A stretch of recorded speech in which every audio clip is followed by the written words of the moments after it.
안녕하십니까. 독서하는 마라토너 박종필입니다. 자, 이곳 풍납 사거리에서 촬영하고 있습니다. 현재 시각은 2024년 7월 31일 수요일 저녁 8시 31분입니다. 제가 잠실 석촌호수 방향으로 이동하면서 계속 촬영하겠습니다. 화이팅! 자, 오늘은 제가 퇴근길에 1519번째 영상이 될 것 같은데요. 현재 제33회 파리올림픽이 진행이 되고 있는 프랑스의 세계문화유산에 관하여 말씀드리도록 하겠습니다. 자, 유네스코가 선정한 세계문화유산이 가장 많은 나라가 어디일까요? 자, 유네스코 세계유산은 문화유산과 자연유산과 복합유산 이 세 가지로 구분이 되는데요. 이제 그걸 다 통틀어 가지고 세계유산이라고 합니다. 자, 우리나라도 과거에 문화재를 관리하던 관청이 문화재청이었는데요. 지금은 명칭이 바뀌었습니다. 국가유산청으로 명칭이 바뀌었는데요. 자, 유네스코에서 선정한 세계유산. 자, 세계유산에는 문화유산과 자연유산과 복합유산이 있는데요. 이 세 가지를 합해가지고 세계유산이라고 합니다. 그래서 제가 퀴즈를 내드리겠습니다. 세계유산이 가장 많은 나라가 어디일까요? 자, 랭킹 5위까지 제가 말씀드리겠습니다. 자, 세계유산이 가장 많은 나라 이탈리아입니다. 이탈리아가 58건입니다. 그 다음이 어디일까요? 중국입니다. 중국은 56건입니다. 그 다음 세 번째 3위가 어디일까요? 독일입니다. 독일이 51건입니다. 그 다음에 4위는 공동 4위 두 개의 나라인데요. 바로 프랑스와 스페인이 49건입니다. 5위가 인도가 40건입니다. 우리나라는 몇 건일까요? 우리나라는 세계 문화유산 14건, 세계 자연유산 2건 합해가지고 총 16건입니다. 우리나라도 계속 세계유산이 증가하고 있는 추세인데요. 예를 들어서 한양도성도 현재 세계유산 잠정 목록에 들어가서 심사를 받고 있는 대표적인 케이스인데요. 자, 그래서 지금까지 말씀드린 세계유산 많은 나라 랭킹 1위부터 5위까지 말씀드렸고 우리나라도 말씀드렸는데요.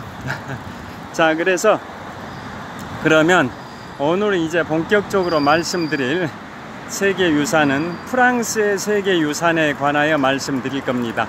그런데 먼저 우리나라 세계유산 총 16건이라고 말씀드렸는데요. 우리나라 세계유산 16건을 먼저 말씀드린 다음에 프랑스의 세계유산 총 49건 중에 대표적으로 12건을 소개해 드리겠습니다. 자, 먼저 우리 대한민국의 세계유산 16건을 말씀드리겠습니다. 우리나라 세계유산은 14건의 세계문화유산과 2건의 세계자연유산이 있는데요. 합해가지고 총 16건을 말씀드리겠습니다. 자, 첫 번째 석굴암과 불국사, 두 번째 해인사 장경판전, 세 번째 종묘, 네 번째 창덕궁, 다섯 번째 수원 화성, 여섯 번째 경주 역사 유적지구, 일곱 번째 백제 역사 유적지구, 여덟 번째 남한산성, 아홉 번째 조선 왕릉, 열 번째 가야 고분군, 11번째 한국의 전통 마을로 경주 양동마을과 안동 하회마을. 12번째 우리나라의 산지 승원에서 7개 사찰입니다. 또 13번째 우리 한국의 서원, 그 다음에 14번째 제주 화산섬과 용암동굴, 15번째 서해와 남해의 갯벌, 16번째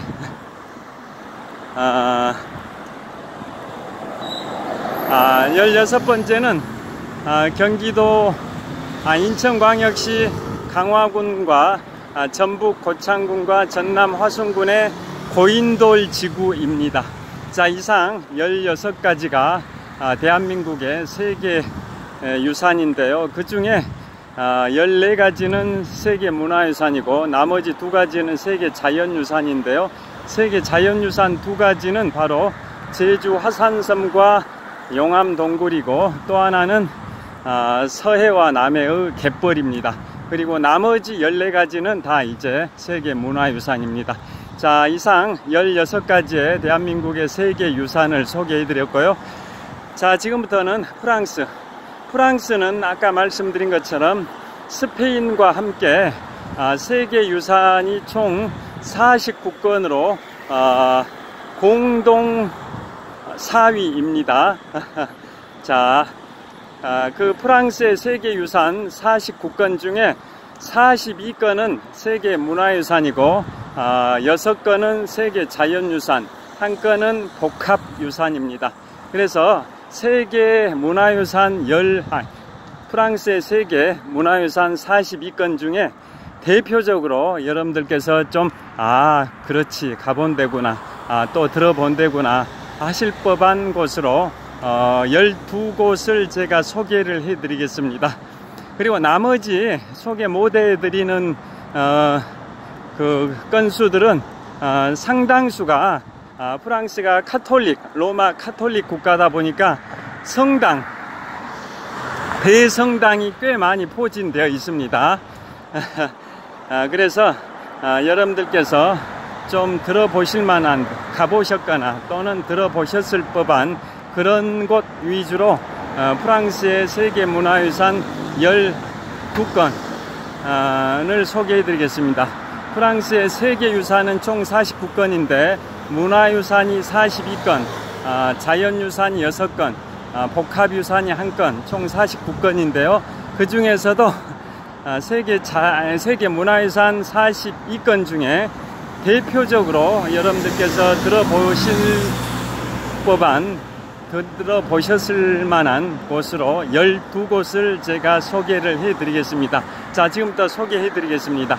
왜 프랑스의 세계유산을 소개해 드리냐면, 현재 제33회 파리 올림픽 대회가 진행되고 있어서 프랑스가 현재 세계의 이목을 집중하고 있습니다. 자, 이곳 서울 올림픽 파크텔입니다. 자, 이곳 올림픽공원 바로 옆에 있는 서울 올림픽 파크텔이라는 호텔입니다. 자, 이곳에 대한민국의 국기 태극기, 미국의 국기 성조기, 중국의 국기 오성홍기, 또 일본의 국기 일장기, 그 다음에 이것은 서울 올림픽 파크텔의 깃발인 것 같습니다. 자, 이곳 서울 올림픽 파크텔을 통과하면서 촬영을 계속하도록 하겠습니다.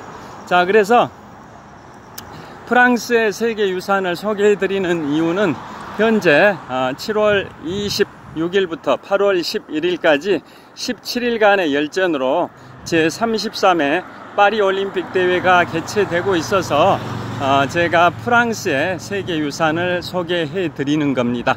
자, 프랑스의 세계유산, 문화유산 중에서 12가지를 지금부터 순차적으로 소개해 드리겠습니다. 첫째, 1호로 등록된 데가 어디일까요? 프랑스의 세계문화유산 1호.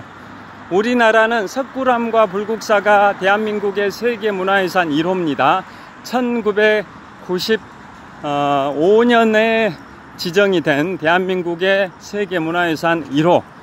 그건 바로 석굴암과 불국사인데요. 그렇듯이 프랑스의 세계유산 1호가 어디일까요? 그것은 바로 몽생 미셀입니다. 1979년에 프랑스에서 지정된 최초의 세계문화유산이 바로 1979년에 지정된 몽생 미셀이고, 그것은 프랑스어로 몽생 미셀인데요, 영어로는 마운틴 세인트 미셀 뭐 이런 의미죠. 자, 미카엘 대천사의 산이다, 이런 의미입니다. 자, 그곳이 어디냐면 프랑스의 수도 파리에서 서쪽으로 쭉 가게 되면 프랑스의 북서쪽 해안에 노르망디 해안이 있습니다. 1944년 6월 6일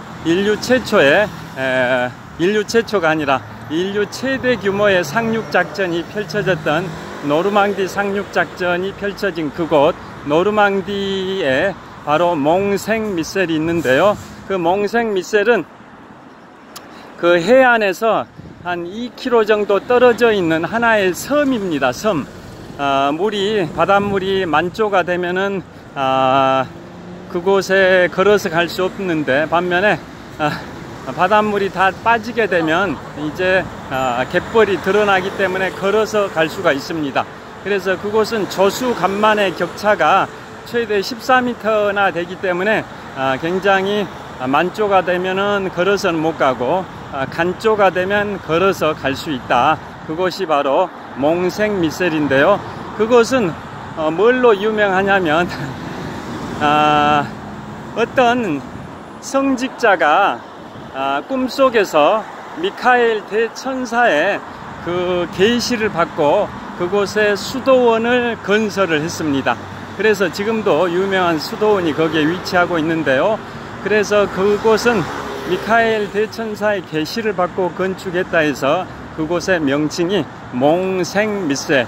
몽은 프랑스어로 몽은 마운틴, 영어 마운틴하고 비슷하죠. 알프스의 최고봉이 몽블랑이지 않습니까? 만년설로 뒤덮여 있는 산이라 해서 몽이 영어로는 마운틴이지 않습니까? 그렇듯이 몽생 미셀 할 때 몽은 영어로는 마운틴, 산이란 뜻이고, 생은 세인트죠. 영어로는 세인트, 성인. 그 다음에 미셀은 미카엘 대천사를 뜻하니까 몽생 미셀은 미카엘 대천사의 산이다, 이런 의미인데요. 그래서 그 섬은 둘레 길이가 960m, 그 다음에 가장 높은 곳은 수도원이 있는 가장 높은 곳은 해발 92m입니다. 그 섬이 해안에서 약 2km 정도 떨어져 있는데요, 한때 그곳까지 이제 제방을 쌓기도 했는데 그 도로를 놓기도 했지만은 바닷물의 흐름이 차단이 되고 그래서 자연 환경이 훼손된다 해서 그 제방을 다 철거를 해버렸습니다.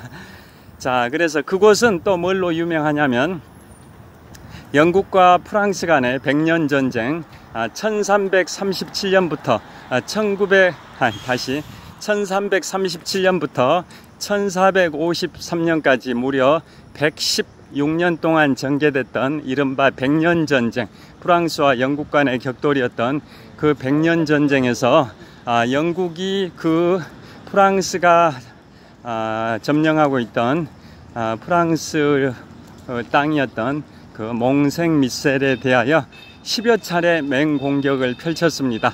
그런데 프랑스가 프랑스의 자존심으로 끝까지 지켜냈습니다. 영국의 10여 차례 공격에도 불구하고 그 10여 차례 공격 중에서도 100년 전쟁이 끝나기 20년 전이었던 1433년에는 가장 큰 공격을 잉글랜드가 해왔는데요. 그 모든 공격을 10여 차례 공격을 프랑스가 프랑스의 자존심으로 지켜냈습니다. 그래서 그곳은 프랑스와 영국은 뭐 철천지 원수 정도는 아니어도 이웃나라끼리 유럽의 양대 패권 국가답게 굉장히 경쟁 관계에 있는 국가지 않습니까? 그래서 100년 전쟁 기간 1337년부터 1453년까지 무려 116년 동안 전개된 100년 전쟁에서 결국은 프랑스가 승리하고 영국이 패배해서 영국은 프랑스 지역에 자기들이 소유하고 있었던 영토 중에 칼레 지역을 제외하고는 전부 상실을 하게 됩니다. 그게 바로 백년전쟁에서 영국이 패배한 그 결과로 바로 영국은 프랑스 지역에 점령하고 있었던 영국의 영토 중에 칼레 지역, 프랑스의 북서부 해안에 있는 칼레 지역을 제외하고는 모두 상실하게 되는 결과가 초래된 전쟁이 1337년부터 1453년까지 116년 동안 전개됐던 백년전쟁입니다. 자, 그 백년전쟁 기간 중에 영국이 그 프랑스의 몽생미세를 차지하기 위해서 10여 차례 맹공격을 펼쳤고, 그 중에서도 특히 백년전쟁 끝나기 20년 전인 1433년에는 가장 강력한 공격을 했지만은 결국은 프랑스가 프랑스의 자존심으로 끝까지 지켜낸 곳이 바로 몽생미셀입니다. 자, 그래서 1년에 관광객이 약 300만 명 정도가 찼습니다. 자, 프랑스의 파리는 1년에 찾는 관광객이 약 한 600만 명 정도 되는데, 파리 에펠탑은 1년에 찾는 관광객이 최근에 한 통계 데이터를 보니까 한 600만 명 정도가 파리 에펠탑으로 올랐습니다. 그런데 몽생미셀은 1년에 300만 명 정도가 찾을 정도로 굉장히 유명하고, 그래서 1979년에 프랑스 최초의 유네스코 세계문화유산으로 지정이 됐습니다. 자, 제가 촬영하고 있는 곳이 올림픽공원의 정문 평화의 문입니다. 지금부터 36년 전 1988년 제24회 서울올림픽 대회를 개최하기 위하여 조성된 올림픽공원의 정문 평화의 문을 촬영하고 있고요. 오늘 걸어서 출근길에도 이곳 올림픽공원 평화의 문 아래에 설치된 그 물놀이장 시설을 제가 한 17분 정도 영상 촬영을 했었습니다. 자, 그래서 가장 처음으로 오늘 프랑스의 세계문화유산 12가지를 총 49가지 중에 12가지를 제가 소개해 드리고 있는데요. 그 중에 첫 번째로 1979년에 프랑스 최초의 세계문화유산으로 지정된 몽생미셀을 소개해 드렸습니다. 자, 신호가 곧 바뀌었습니다. 그 다음에 두 번째가 프랑스에서 두 번째로 2호로 등재된 세계문화유산은 바로 샤르트르 대성당입니다. 샤르트르 대성당은 프랑스 수도 파리의 남서쪽으로 약 한 70km 정도 지점에 있다고 보시면 되는데요. 프랑스 파리의 남서쪽으로 22km 지점에 있는 게 베르사유 궁전이고요. 파리의 남서쪽으로 약 한 70km 정도 지점에 있는 게 샤르트르 대성당입니다. 샤르트르 대성당. 자, 그것은 프랑스의 세계유산 2호입니다. 2호인데요. 그 성당, 대성당입니다. 자, 그곳은 샤르트르 하면 생각나시죠? 샤르트르 하면 1905년에 출생해서 1980년에 75세의 일기로 사망한 프랑스의 유명한 실존주의 철학자 샤르트르, 작가이기도 하고 극작가이기도 한데요. 그 샤르트르 이름을 딴 대성당이죠. 샤르트르 대성당. 그게 프랑스의 세계문화유산 2호입니다. 자, 샤르트르 실존주의 철학자 샤르트르의 명언 중에 하나를 소개해 드리겠습니다. 자, 저도 굉장히 좋아하는 문구인데요. 샤르트르의 명언 이겁니다. 인생은 B와 D 사이의 C다. 들어보셨습니까? 프랑스의 저명한 실존주의 철학자였던 장폴 샤르트르의 수많은 명언 중에 이런 명언이 가장 유명합니다. 인생은 B와 D 사이의 C이다. 그게 무슨 뜻일까요?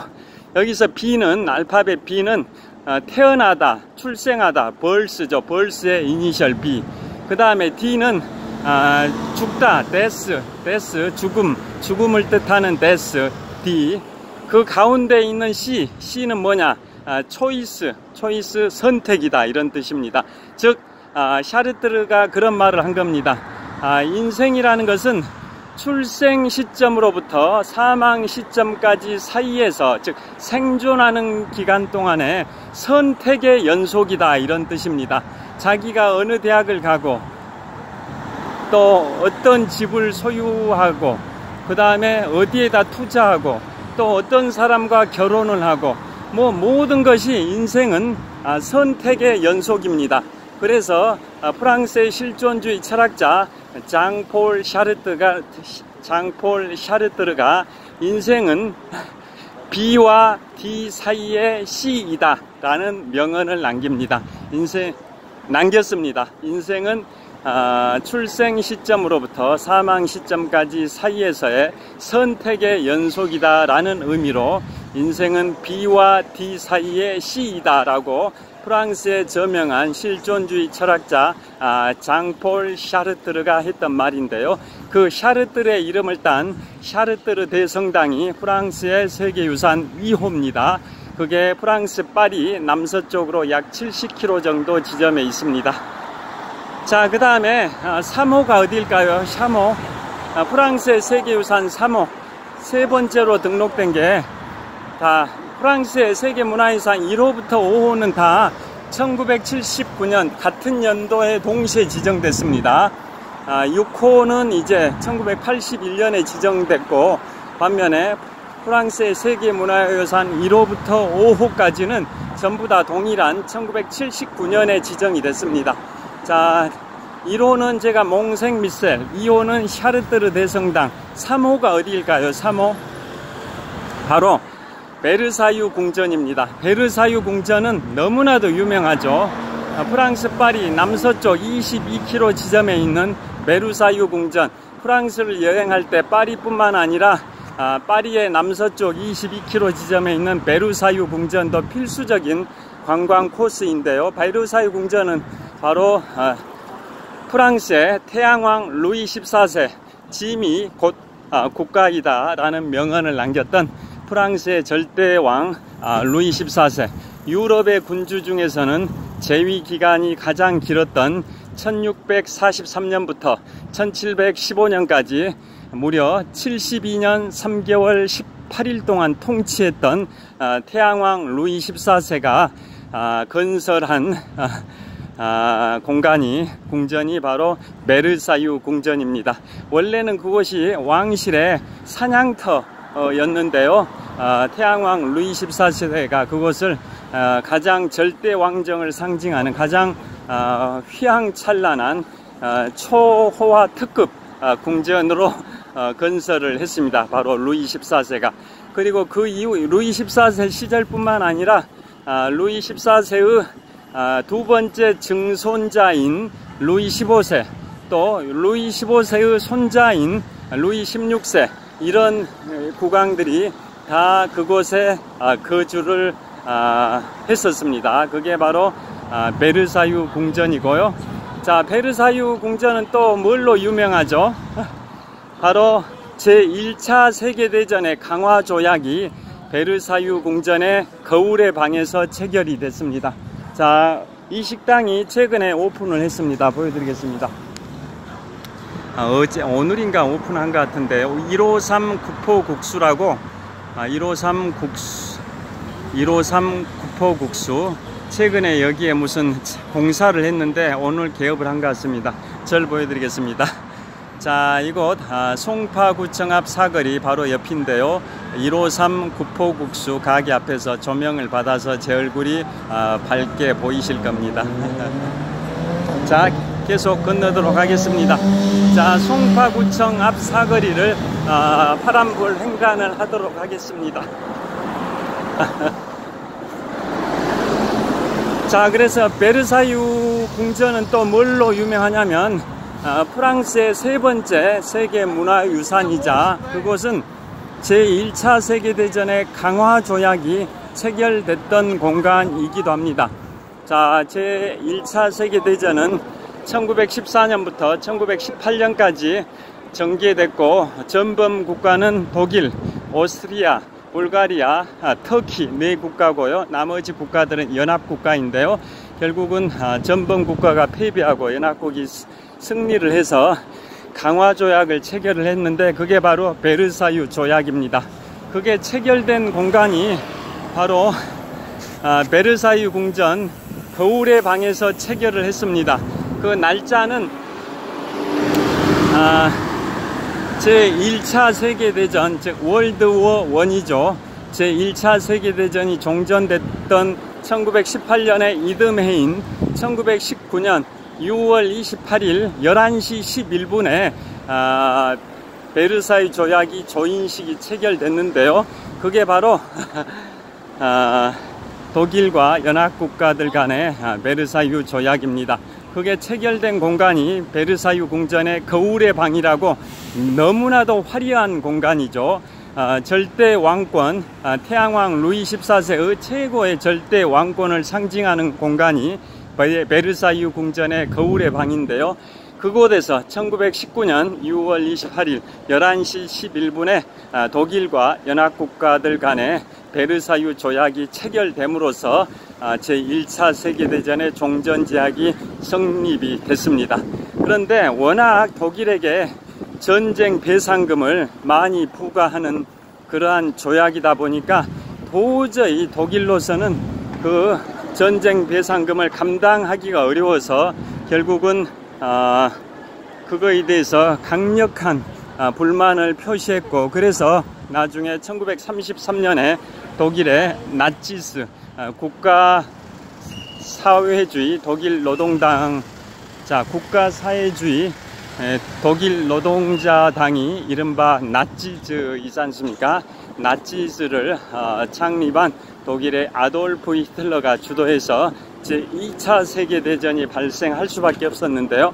결국 제2차 세계대전이라는 것은 제1차 세계대전에서 패전한 독일에게 전쟁 배상금이 워낙 과다하다 보니까 도저히 감당할 수가 없어서 그런 것을 다 파기해버리고 다시 한번 맞붙어서 싸우자, 이런 의미에서 독일의 아돌프 히틀러 주도하에 국가사회주의 독일 노동자당, 즉 나치즈 주도하에 제2차 세계대전을 일으키게 되는 단초가 됐던 원인 중에 하나가 바로 베르사유 조약이라고 볼 수가 있습니다. 자, 그 베르사유 조약이 바로 체결된 곳이 베르사유 궁전의 거울의 방이고, 그곳이 바로 프랑스의 절대 왕정 태양왕 루이 14세의 절대 왕권을 상징하는 공간이 베르사유 궁전 거울의 방입니다. 그게 바로 베르사유 궁전은 궁전의 면적보다 그 주변의 정원, 가든이죠. 정원의 면적이 훨씬 넓습니다. 그래서 그 베르사유 궁전과 정원이 한 세트로 프랑스의 세계문화유산 3호로 지정이 되어 있습니다. 그거 역시 1979년도에 지정이 됐습니다. 자, 그 다음에 대표적인 곳 12곳을 소개해 드리고 있는데요. 그 다음이 6호입니다. 6호. 6호는 1981년에 지정이 된 곳인데요. 프랑스의 세계문화유산 제6호. 1호, 2호, 3호는 소개해 드렸고, 총 12가지만 발췌해서 소개해 드리다 보니까 이제 번호가 건너뛴 거죠. 4호하고 5호는 생략한 겁니다. 자, 1호는 아까 몽생 미셀, 2호는 샤르뜨르 대성당, 3호는 베르사유 궁전과 그 정원을 소개해 드렸고요. 이제 4호, 5호를 건너뛰어서 네 번째로 6호를 소개해 드리겠습니다. 6호는 어딜까요? 1981년에 지정이 됐는데요. 그곳은 바로 나폴레옹이 너무나도 사랑했던 퐁텐블로 궁전입니다. 자, 프랑스 파리 남동쪽에 위치하고 있는데요. 대략 프랑스 파리 남동쪽 약 한 100km 정도 지점에 위치하고 있다고 보시면 되겠습니다.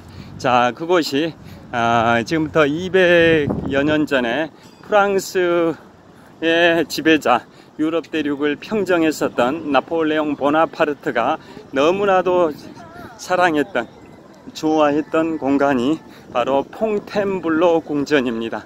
그게 1981년에 프랑스의 세계문화유산 제6호로 지정이 됐습니다. 제가 이곳 잠실 석촌호수 동호 북쪽 조깅로에 도착을 했는데요. 자, 저기 수변무대에 가서, 나무데크 시설 쪽에 가서 계속 말씀드리도록 하겠습니다.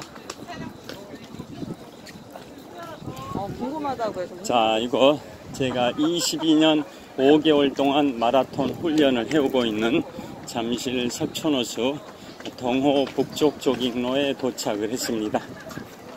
자, 저기 나무 데크 쪽으로 이동해서 계속 말씀드리도록 하겠습니다. 달리는 분들이 많습니다.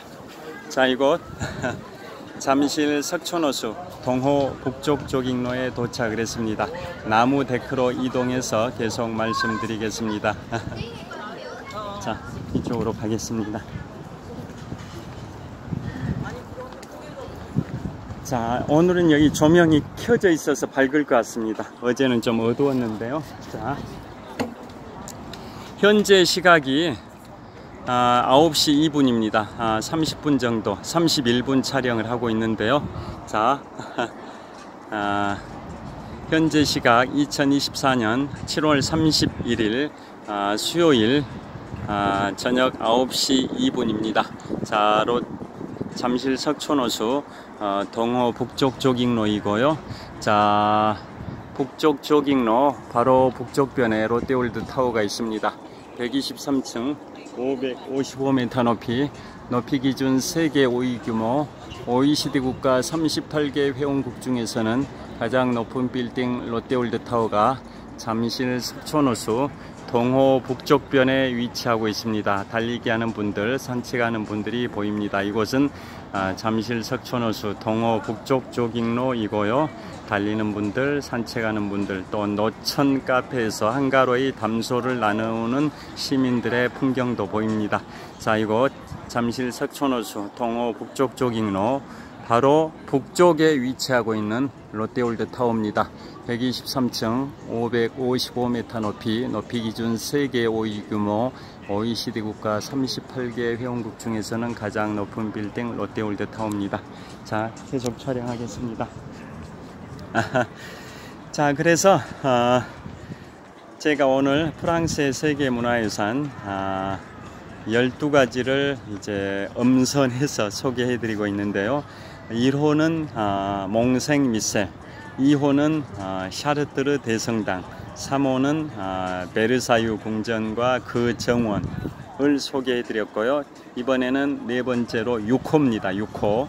1981년에 6호로 지정된 퐁텐블로 궁전과 그 정원입니다.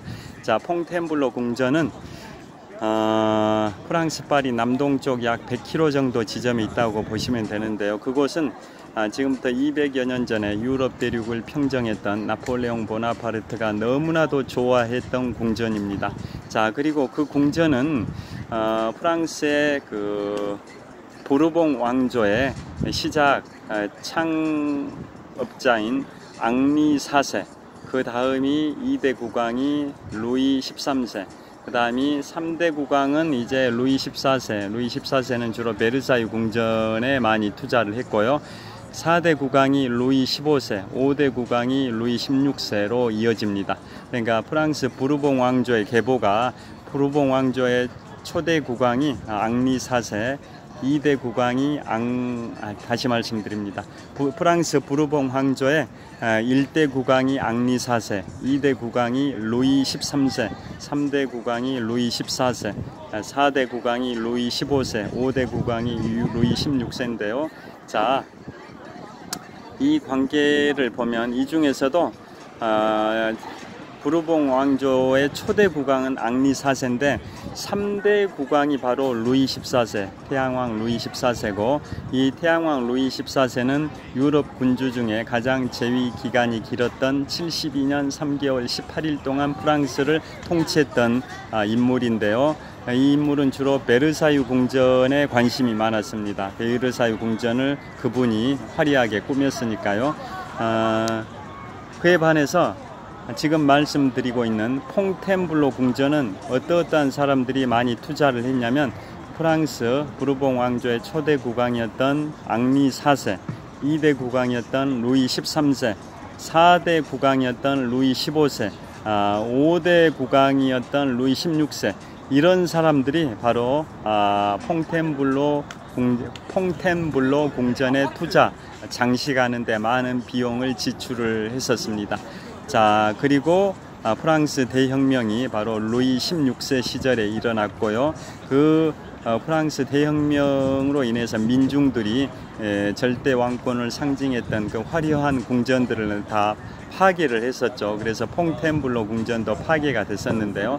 그 프랑스 대혁명의 와중에 나폴레옹이라는 불세출의 영웅이 등장하면서 퐁텐블로 궁전을 다시 복원을 시켜서 나폴레옹이 유럽 대륙을 평정했던 15년 정도 기간 중에는 나폴레옹이 퐁텐블로 궁전에 주로 살았었습니다. 그래서 그곳은 나폴레옹이 너무나도 사랑했던 궁전으로 유명한데요.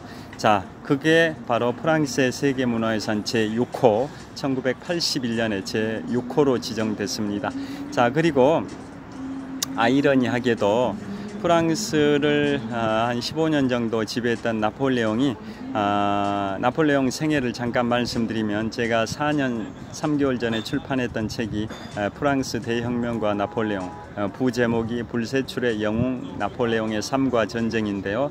나폴레옹의 일대기를 간단히 말씀드리면 1769년에 루이 15세 시절에 탄생을 했고, 또 20살이었던 1789년에 즉 루이 16세 시절에 프랑스 대혁명이라는 인류 역사상 성공을 거둔 최초의 시민혁명이 발생이 됐고요. 또 1794년 25살의 나이로 장군이 됐고, 1799년 30살의 나이로 쿠데타의 성공을 하게 되고, 또 5년 후인 1804년 12월 2일에는 프랑스 제국의 나폴레옹 1세 황제에 즉위하는 인물이 불세출의 영웅 나폴레옹인데요. 그래서 나폴레옹이 유럽 대륙을 약 15년 정도 평정을 했었고, 가장 최고의 전투는 황제로 즉위한 지 1주년이 됐던 1805년 12월 2일에 아우스터리츠 전투에서 승리해서 최고의 영광을 가져온 전투였고요. 그런데 15년 후인 1815년 6월 18일에는 워털루 전투에서 패배해가지고 남대서양의 외로운 섬 세인트 헬레나로 유배가서 그곳에서 5년 6개월 정도 유배 생활하다가 1821년 5월 5일에 52세의 나이로 쓸쓸하게 사망을 했는데요. 그 세인트 헬레나로 유배 갔던 시점이 1815년 워털루 전투에서 패배한 직후에 유배를 갔는데요. 그보다 앞서서 1814년에 지중해의 엘바섬으로 유배를 간 적이 있습니다. 그러니까 나폴레옹의